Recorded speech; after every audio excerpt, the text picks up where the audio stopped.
Hi, my name is Jacob Hartzer, and I will be presenting Acting Together. John chapter 13, verse 34 through 35. I give you a new command, that you love one another. Just as I have loved you, you should also love one another. By this, everyone will know that you are my disciples, if you love one another.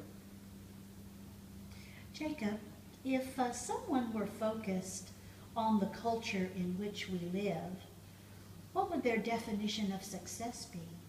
I think it would be how much material wealth someone has, unfortunately, instead of what it should be, which is how much you affect other people and how much you can help others. Does our society cultivate individualism or community, isolation or inclusion?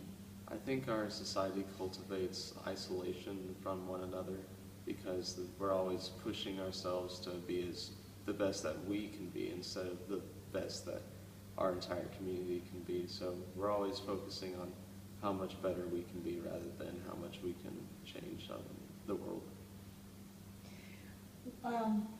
Do you see people who fear losing what they have?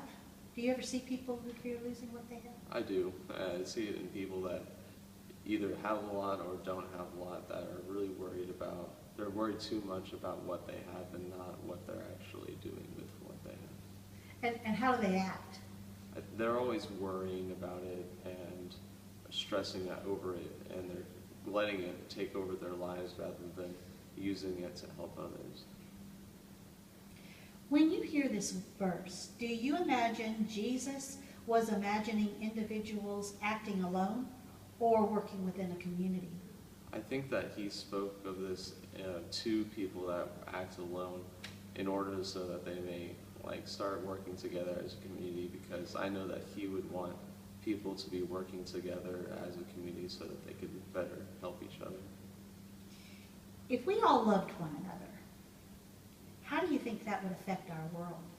I think the world would be so much more interconnected. People would always be able to rely on each other for help whenever they needed it, and everyone would always just be able to talk and rely on each other. Would we be able to work together then? I would definitely think so, just because if you know what other people need from you, then you can give it to them so that you can help their lives be a little bit easier. Thank you, Jacob.